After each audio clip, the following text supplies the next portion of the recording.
სახელითა მამისათა და ძისათა და წმინდისა სულისათა ამინ. წმინდა მღვდელმთავარი იოანე ოქროპირის სულის ხონებისათვის სიტყვა პირველი დუმარებისა და საიდუმლოებებზე. განუსჯელად წარმოთქმული სიტყვა სახლებს აქცევს, სულებს ხუპავს. გამოუსწორებელ ზიანს აყენებს მათ. დაკარგული ქონება შესაძლოა კვლავ აღიდგინო. წამოწდენილ სიტყვას კი ვეღარ დაიბრუნებ. ასე ამბობენ, სიტყვა გაიგონე და დაე შენთან ერთად მოკვდეს ისო. ანუ გონებაში შეიძლება მოგივიდეს ზაზრი სიტყვა. შეეცადე რომ არ გამოთქვა ეს სიტყვა, თუკი ის შენ სულს დააზიანებს და ანუ ვინმე ადამიანს ავნებს. დააშრიტე ის შენში, ჩარაზე არ დაანებო გარეთ გამოსვლა. განძრევის ნებაც არ მისცა, მოკალი თქმული. დავიწყებას მიეცი, რათა მათ დაემსგავსო, ვისაც არასოდეს გაუგონია ეს სიტყვა. მრავალი ადამიანი საიდუმლოს რომ გასცემს, გამგონეს ევედრება და აფიცებს, სხვას აღარავის უთხრას და ამით ადასტურებს, რომ გასაკიცხი საქმე ჩაუდენია. თუ ევედრები სხვას აღარავის უთხრა, აღარავის უთხრაო, მას მით უმეტეს მანამდე შენ თვითონ არ უნდა გეთქვა ის. თუ გინდა სიტყვა სხვას არ მისვდეს, თავად არ უნდა წარმოთქვა. სიტყვის შენახვას სხვას თუ მიანდობ, ამის მერე ფუჭი და უგუნური საქციელია ხვეწნა და ფიცება, საიდუმლოს შესახებ რომ შემინახეო. მაგრამ ამბობ, ავსიტყვაობა სასიამოვნოა, ის უფრო სასიამოვნოა, თუ არ ავსიტყვაობ. ავის სიტყვა კაცი მერე შფოთავს, ეჭვობს და ეშინია, ნანობს, ენას იკვნეთს, ზრწის და კანკალებს. სხვისთვის ნათქვამმა სიტყვამ საფრთხეში არ ჩამაგდოსო, ხოლო ის, ვინც საიმედოდ ინახავს სიტყვას გულში, სიამით ცხოვრობს. შეუძლებელია, რომ ადამიანი, ვინც სხვის ცხოვრებაზე ჭორაობს, როდისმე საკუთარ ცხოვრებაზე ზრუნავდეს. როდესაც ადამიანი სხვებზე ჭორაობის მეც არაფერს აკეთებს, ის ძალაუნებურად აფუჩებს და უდიერად ასრულებს თავის საქმეებს. ის, ვინც მკაცრად განიკითხავს სხვათა ქცევას, ვერასოდეს ეღირსება შემწნარებლობას საკუთარი ქმედების მიმართ. ღმერთი განაჩენს გამოგვიტანს არა მხოლოდ ჩვენ ცოდვათა მიხედვით, არამედ იმის მიხედვითაც, თუ როგორ გამსჯიდით სხვებს. მისია დიდება და სუფევა უკუნეთი უკუნისამდე. ამინ. სიტყვა მეორე. გულმოწყალების შესახებ.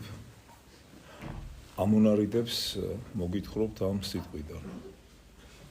ჩემო საყვარლებო, კვლავ იძულებული ვარ ცხოვრებისეულ თემებზე ვისაუბრო. რას იზამ არ მინდა, მაგრამ სხვა გზა არ მაქვს. რომ შეიძლებოდეს მომხდარზე არაფერი ვთქვათ და ის მდუმარებით აღმოვფხრათ, მაშინ უნდა დავდუმებულიყავით. მაგრამ თუ პირიქით ხდება, თუ ჩვენი სიჩუმით მომხდარი არა მხოლოდ არ ქრება, არამედ კიდევ უფრო მძიმდება, მაშინ აუცილებელია მასზე ლაპარაკი.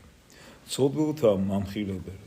სხვას თუ ვერაფერს იმას მაინც იზამს, რომ ცოდვილს აღარ დაანებებს ძველებურად მოქცევა განაგრძოს. არ არსებობს ისეთი ურცხვი და უტიფარი სული, რომელსაც თუ განუწყვეტლივ ისმენს მხილებას, მამანთაგან არ შერცხვება და უმართებულო გზით სხვას არ მიატოვებს. ხო მაინც იპოვება ურცხვ ადამიანში მცირე რიდი, რადგან ჩვენს ბუნებაში ღმერთმა ჩადო სირცხვილი და რადგან სირცხვილი არ გმარა ჩვენს შესაკავებლად, მან ბევრი სხვა ხერხიც გაგვიმზადა იმისათვის, რომ არ ვცოდოთ. მაგალითად, ადამიანებისაგან მხილება, დადგენილი კანონის შიში, დიდების სიყვარული, მეგობრობის გავლენა. ეს ყველაფერი იმისათვის, რომ არ ვცოდოთ. ხშირად ხდება, რომ იმას, რაც ღმერთმა გავლენით არ კეთდება, ადამიანთა წინაშე შიში მოახდენს. სასურველი კი აი რა არის. თავდაპირველად ვისწავლოთ, რომ არ ვცოდოთ და მერე კი ამას ღმერთის შიშით მივაღწიოთ.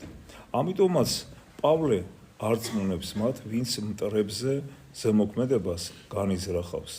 მტერს კეთილად მოეხსნენ და ასაბუთებს ამას არა ღმერთის შიშის ჩაგონებით, არამედ დარწმუნებით, რომ მტერს მიეზღვება. ესე რა იყო? ნაკვერცხალი ცეცხლისაი შეჰკრიბო თავსა მისსა. ამავე დროს სურს, რომ ყველა საქმე აღსრულდეს. მასადამე, როგორც ვამბობდი, ჩვენში მდევს ერთგვარი სირცხვილის გრძნობა. როცა ადამიანს არ აქვს სათანადო რწმენა, რომ მტერი უყვარდეს, ან თუნდაც აპატიოს მტერს, ასეთ შემთხვევაში ვეტყვით, რომ დაწყნარდი, დამშვიდი, ღმერთი მას პასუხს ფოსთხოვს ჩადენილი საქმის გამო.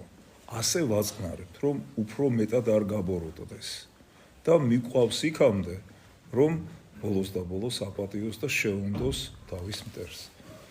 მებრივია, რომ იქამდე მისვლა, რომ მტერი გიყვარდეს, რთულია, თუმცა ორიენტირი და მიზანი ეს უნდა იყოს.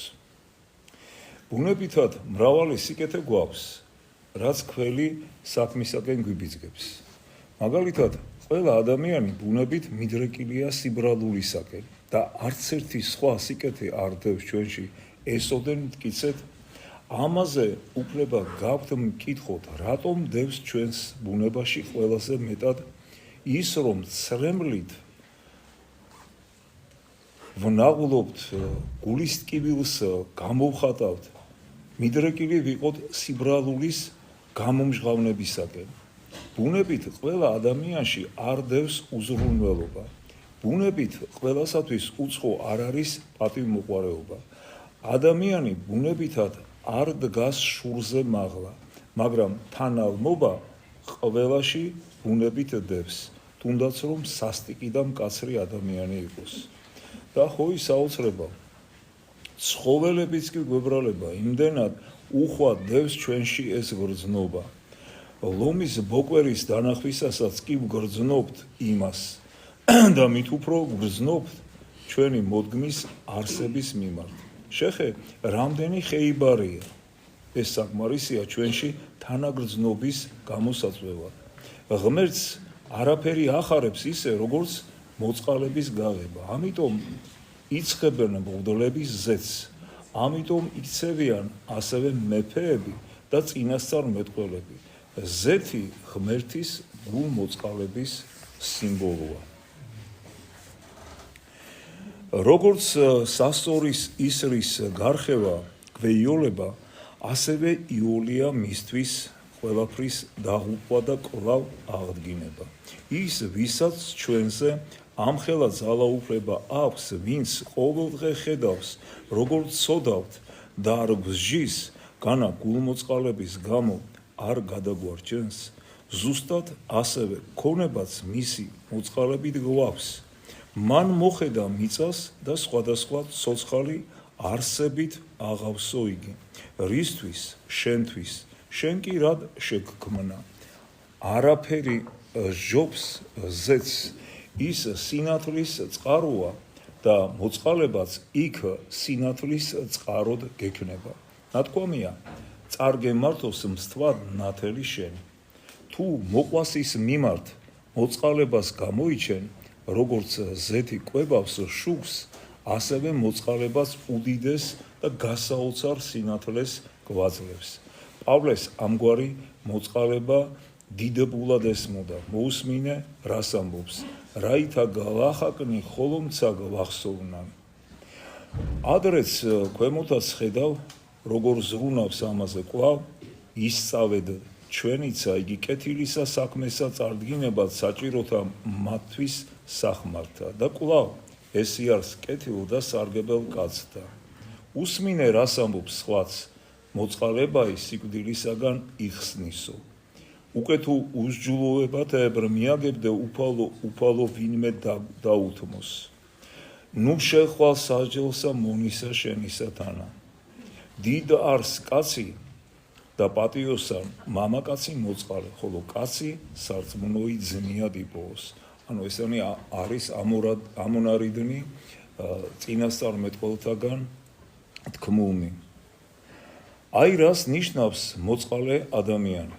მეტიც ღმერთი მოწყალება, ხედავ რა ძალა აქვს ღმერთის მოწყალებას. მან მოწყალება მოიმოქმედა ყოველივე, მან სამყარო შექმნა, მხოლოდ სიკეთის გამო, მოწყალების გამო, გვემუქრება ღმერთი გენიითაც. ანუ ის შეგონებანი, რომელიც ასე მკაცრად გამოსჭვივის წმინდა წერილში, მხოლოდ და მხოლოდ ჩვენთვის, ჩვენი სულის სასარგებლოდ არის ნამოქმედარი.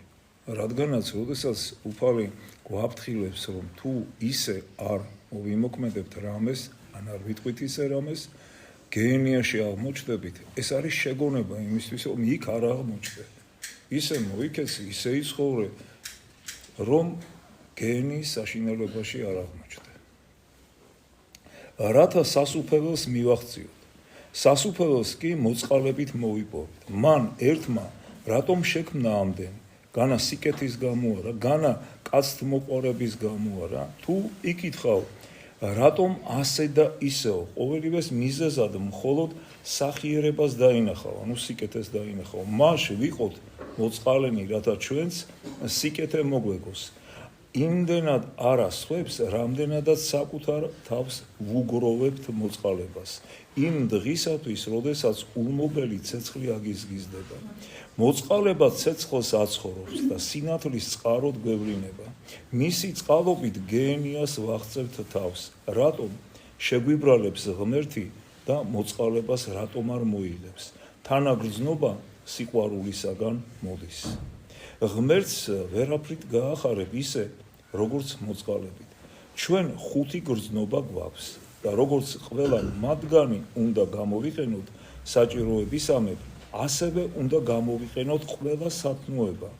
ვინმე რომ იყოს სხეულით უბიწო, მაგრამ არ გააჩნდეს თანაგრძნობა, მამანი გასცემდეს მოწყალებას, მაგრამ ანგარებიანი იყოს. ან სხვისას არ ითვისებდეს, მაგრამ მოწყალებას არც საკუთარს გასცემდეს. ყველაფერი ფუჭი იქნებოდა. არ კმარა ერთი სათნოება იმისათვის, რომ კადნიერად მიუახლოვდეთ ქრისტეს ტახტს. აუცილებელია მრავალი სათნოება, სხვადასხვა განსხვავებული ხარისხისა, ყველანაირი. უსმინე რას ეუბნება ის თავის მოწაფეებს. წარვედით და მოიმოწაფენით ყოველნი წარმართნი და ნათელს სცემდით მათ სახელითა მამისათა და ძისათა და სულისა წმინდისათა და ასწავებდით მათ დამარხვათ ყოველი რაოდენი გამცენ თქვენ და კვლავ უკვე თუ ვინმე დახსნეს ერთი მსნებათა მათგანი უმცირესთაი და ასწავლოს ესრეთ კაც და უმცირეს ეწოდოს მას სასუფეველსაც ათასა. ანუ ნიშნავს აღდგომისას ვერ შევა სასუფეველშიო.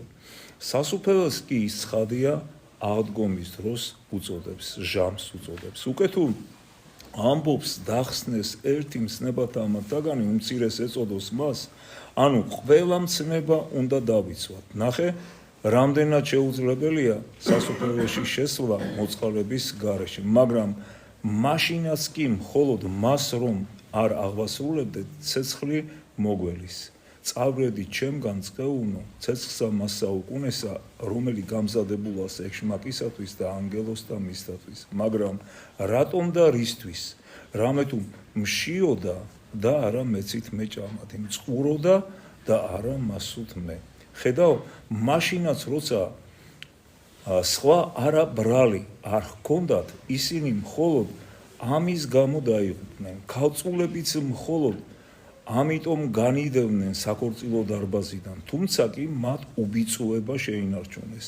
მშვიდობასა შეუდექით ყოველთა თანა და სიწმინდესა, რომლისა თვინიერ ვერვინ იხილოს უფალია. თუნდაც იგავი სახარებისეული 10 ქალწულის შესახებ, 5 ბრძენისა და 5 სულელის შესახებ. რასაკვირველია, უნდა ფიქრობდე, რომ უბიწოების გარეშე უფალს ვერ იხილავ, მაგრამ მხოლოდ უბიწოება მას ყოველთვის ვერ დაგანახვებს. ხშირად რაღაც სხვა გაბრკოლებს. კიდევ თუ ყველაფერს შევასრულებთ, მაგრამ მოყვას არას ვარგებთ, სასუფეველში ვერ შევად. ეს საიდან ვიცით? იქიდან, რაც შეემთხვიათ მსახურებს, რომლებსაც ტალანტები ჩააბარეს. მსახურის სათნოება უნაკლო იყო, მაგრამ გაუბედავი აღმოჩნდა და სამართლიანად გააძევეს. ანუ ეს საუბარია იმ მსახურის შესახებ, რომელსაც ერთი ტალანტი მიეცა და იმის შიშით, რომ არ დაეკარგა იგი, აღარ გაამრავლა, ანუ სხვა სათნოებანი არ შესძინა. მხოლოდ ავსიტყვაობის გამოც კი შეიძლება გენიაში ჩავარდნა. რომელმან რქვას ძმასათვისაც სოფ თანამდებარს, იგი გენიას ამას ცეცხლისასა.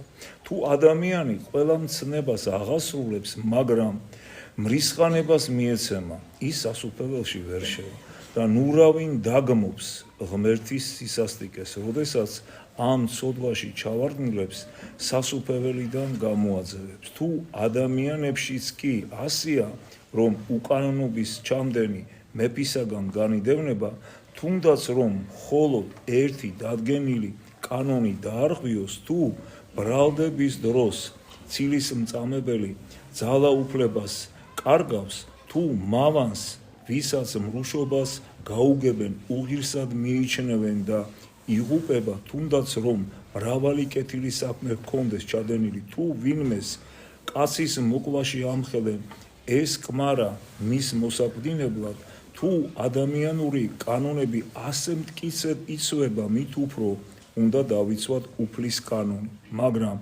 უფალი ხომ მსახიერია, იტყვიან, და როდემდე უნდა მოყავდეს ეს სულელური საბუთი. სულელური მეთქი, იმიტომ კი არ ვამბობ, თითქოს ის სახიერი არ იყოს, არამედ იმიტომ, რომ მისი სიკეთე ზემოთ თქმულის გასაბათილებელ საბუთად მოხავთ, არად აგდებენ, რომ უკვე 1000 ჯერ გვაქვს ამაზე ნათქვამი.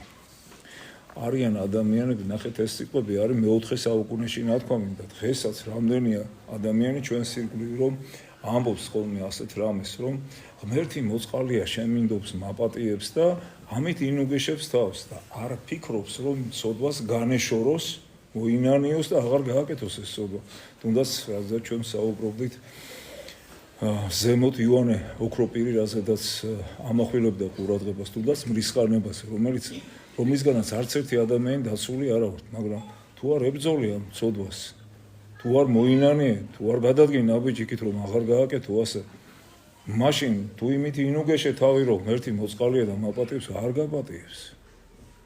არც ერთ ცოდვას არ გვაპატიებს, თუ სინანული ჩვენ შადანენ ცოდვასთან არ ახლავს. უსმინე რას ამბობს წმინდა წერილი, ნუ ესრეთ ვიტყვი ვითარმე წყალობა იმისი ფრიადარს მრავა, თუ იყვნენ ცოდვანი ჩემ მოვიმე მიხსნესო. წერილი სრულიადაც არ გიკრძალავს თქმას წყალობა იმისი ფრიადარსო.